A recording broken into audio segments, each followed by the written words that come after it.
خوبه.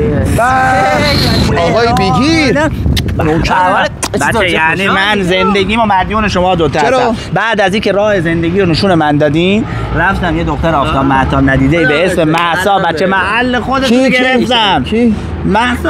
مهسا کوچه پشت؟ آره آفرین دقیقاً. سرویس من میبینم چرا علی 2 روز حالش بده. علی کیه؟ هیچی بنده خدای دومایی با او بود کات کرده. حالا دوما چیزی نیست کاکو، هیچی طبیعه.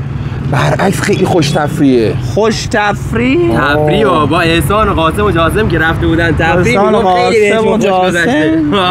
از وقتش بود از وقتش. وای غذا برای حبیب درست می‌کرد. غذا برای حبیب چرا؟ وای میورد منم می‌خوردم تا خیلی خوشمزه می‌کرده. اصلا یه دختر کم خرجی هم هست که نه خداییش راست میگه. من بردمش تو هتل 8 ستاره. 8 ستاره اصلا راضی نبود. تو من یه چادری منو ببر بیرون از شهر.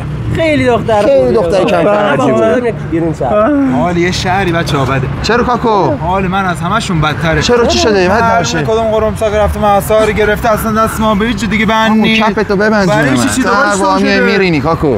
اما بیا باید ریدی توش.